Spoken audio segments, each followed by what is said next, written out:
In 750 AD, the dusty plains of Khorasan thundered with rebellion.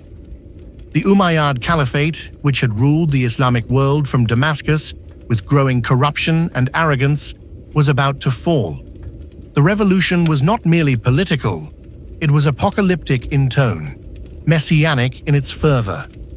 A black-bannered army, invoking the prophecy of the Prophet Muhammad that the black banners will come from the east, marched westward under the banner of the Abbasids, a faction claiming direct descent from Muhammad's uncle, Al-Abbas ibn Abd al-Muttalib. When they seized power, they wiped out the Umayyad elite in a bloody purge, famously inviting them to a banquet of reconciliation and then slaughtering them during the meal.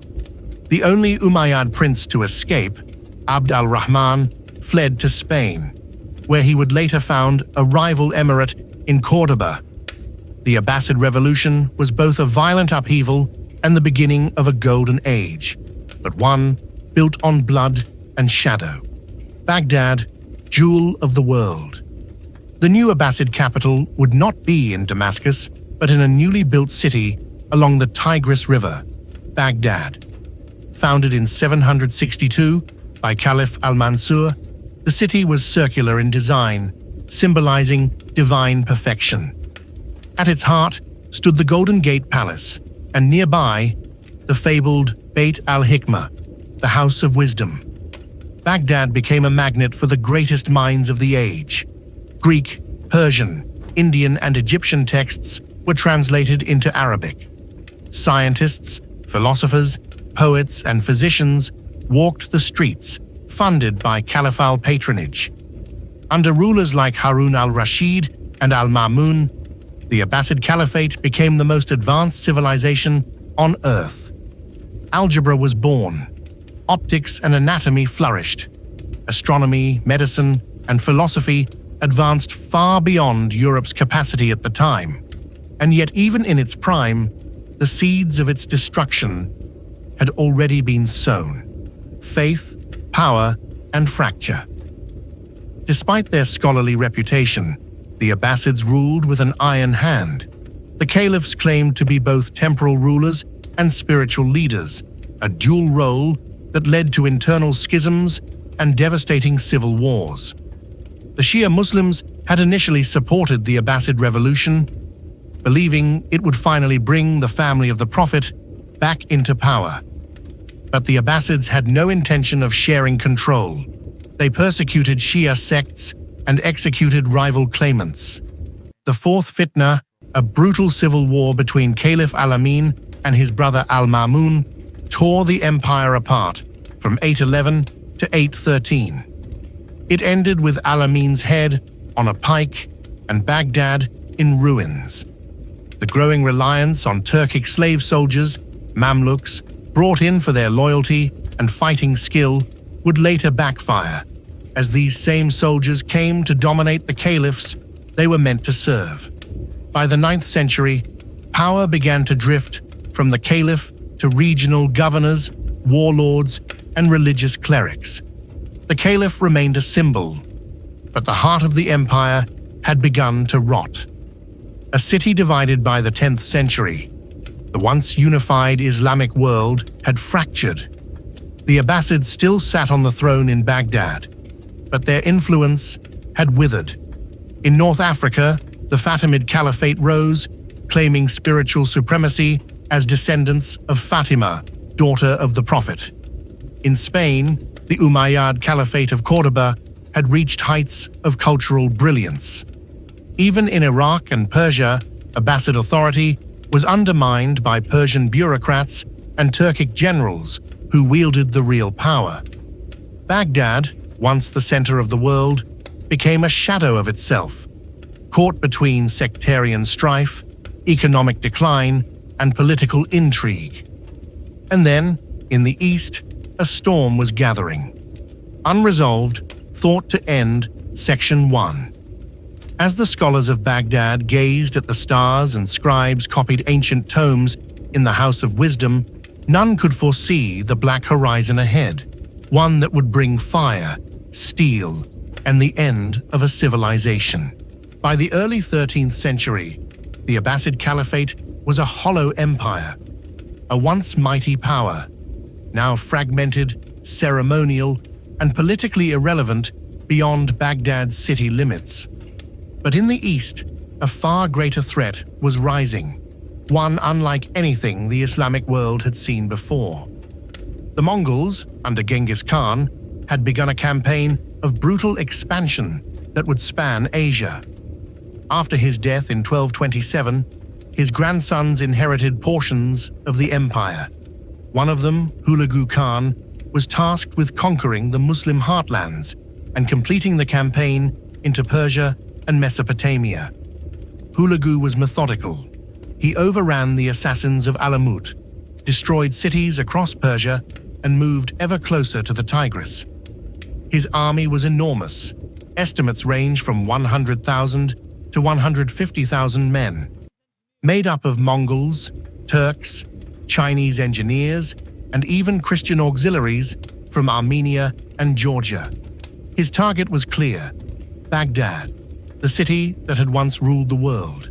Caliph al-Mustasim, the last caliph of Baghdad. At this critical juncture stood al-Mustasim, the last reigning Abbasid Caliph in Baghdad. Weak-willed and indecisive, al-Mustasim underestimated the Mongol threat. Worse, he failed to rally the Muslim world to defend the city. He spurned advice from his generals and dismissed diplomatic warnings. His failure to pay tribute or offer submission enraged Hulagu, who now saw religious conquest and retribution as his divine mission. In 1257, Hulagu sent a letter demanding the caliph's unconditional surrender. The caliph refused. The Mongol response was swift and merciless. Siege and slaughter. The fall of Baghdad, 1258. In January 1258, Hulagu's forces reached Baghdad and began to encircle it. The Tigris was bridged. Siege engines, many operated by Chinese engineers, hurled massive projectiles into the city's ancient walls. The caliph, realizing his mistake too late, attempted negotiations. Hulagu ignored them. On February 10th, after just over 2 weeks of siege, the Mongols breached Baghdad's defenses. What followed was one of the most catastrophic and horrifying sackings in human history. Civilians were massacred. Estimates of the death toll range from 100,000 to nearly 1 million. Libraries and institutions, including the fabled House of Wisdom, were destroyed. Priceless manuscripts, scientific works, poetry, and ancient knowledge were dumped into the Tigris River. According to one account, the river ran black with ink and red with blood. Entire neighborhoods were flattened. Scholars, clerics, poets, and doctors were slaughtered. The caliph himself was captured and, according to tradition, executed by being rolled in a carpet and trampled by horses, a method chosen to avoid spilling royal blood per Mongol custom. The end of the Islamic Golden Age. The destruction of Baghdad in 1258 is often seen as the symbolic and literal end of the Islamic Golden Age. Though pockets of scientific and cultural brilliance survived in Cairo, Persia, and later in the Ottoman world, the unity, prestige, and intellectual dominance of the Abbasid Caliphate was permanently broken. Baghdad had once been the city where Greek and Persian knowledge merged with Islamic genius. After Hulagu's siege, it was a graveyard of ash and silence. One historian later wrote, "Never had the sun shone on a city so noble, nor witnessed a ruin so total, a ghost empire in Cairo." The Mongols did not abolish the caliphate in name. In 1261, the Mamluks of Egypt installed a ceremonial Abbasid caliph in Cairo, descended from the family line but stripped of power. He served more as a religious figurehead, legitimizing Mamluk rule rather than commanding authority. Thus, the Abbasid name survived, but only as a shadow of what it once was. The real power in the Islamic world would now shift westward, to the Mamluks, and later to the rising Ottoman Empire. As the ashes of Baghdad settled into the Tigris and the last call to prayer faded from its shattered minarets, one haunting question remained. Could a civilization so enlightened, so dominant, fall not just to armies, but to its own forgotten strength? After the annihilation of Baghdad in 1258, the Abbasid dynasty was reduced to a name, a memory kept alive in exile. 2 years later, the Mamluk Sultanate of Egypt, alarmed by the Mongol expansion, re-established the Abbasid Caliphate in Cairo. But this was not a return to glory. These new Abbasid caliphs had no real power. They were spiritual figureheads, used by the Mamluks to legitimize their own rule across Egypt and the Levant. The caliph issued fatwas and symbolic endorsements, but wielded no armies, no treasury, and no authority over policy or law. The real rulers were the sultans, warlike Mamluk generals who ran the state like a militarized theocracy. Thus, the Abbasid name lingered on for another 250 years, but the light that had once illuminated the world through Baghdad was gone, replaced by a flickering, ceremonial flame. The intellectual and spiritual fragmentation, the burning of Baghdad, had not only been a military catastrophe, it was an intellectual and cultural wound. The famed Bait al-Hikmah, House of Wisdom, where Greek, Persian, and Indian knowledge was translated and preserved, was lost forever. Centuries of scholarship, from mathematics to medicine, had been destroyed in days. Some knowledge survived in scattered manuscripts or was preserved in other cities such as Cairo, where Islamic legal and theological study continued. Persian centers like Tabriz and Herat, where new dynasties fostered Persianate culture and literature. Al-Andalus, Islamic Spain, where earlier Abbasid knowledge had already migrated and flourished. Still, the loss was profound. The intellectual cohesion of the Islamic Golden Age fractured. Regional interpretations of Islam, legal, philosophical, spiritual, diverged further. The concept of a unified ummah, Muslim community, under a caliphate began to fade into myth. The rise of the Ottomans and the end of the Abbasid name. In 1517, the Abbasid Caliphate, already powerless, was formally abolished when the Ottoman Sultan Selim I conquered Egypt and took the last Abbasid Caliph, Al-Mutawakkil III, back to Constantinople. Selim declared himself Caliph of Islam, asserting that the spiritual mantle of leadership had passed from the Abbasids to the Ottomans, who would hold it for the next 400 years.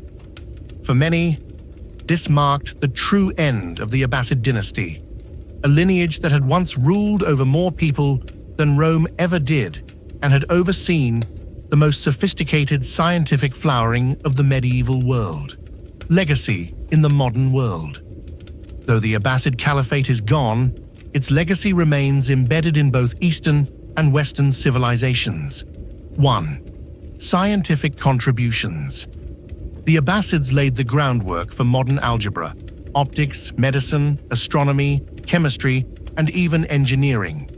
Thinkers like Al-Khwarizmi, Al-Razi, Ibn Sina, Avicenna, and Al-Farabi produced texts that were later translated into Latin and used across European universities. 2. Cultural influence. Arabic became the language of science and diplomacy across 3 continents during Abbasid rule. Persian culture and literature deeply influenced Abbasid court life, creating a hybrid Islamic Persianate identity that still resonates today in Iran, Central Asia, and the Indian subcontinent. 3. Religious identity. The Abbasids established the idea of a universal Islamic state under a caliph, one that ruled not just politically, but religiously. This model inspired both later Islamic empires and modern Islamist movements, which sometimes look to the Abbasids as an idealized Islamic society, but it also remains a cautionary tale, a story of an empire that, despite its brilliance, fell victim to internal decay, political fragmentation, and outside forces it refused to understand. Final reflection: the Abbasid Caliphate burned brightly, illuminating the world through science, literature, and faith. But its downfall came not only from the Mongols' fire and steel, but from the arrogance of power, the isolation of leadership, and the fragmentation of unity. It teaches us that even the most enlightened societies are not immune to collapse, and that the preservation of knowledge, culture, and critical inquiry is always more fragile than it seems. In the ruins of Baghdad, beneath the silt of the Tigris, lie not just bones and bricks, but the shattered mirrors of a civilization that once imagined it could reflect the heavens. Thanks for watching.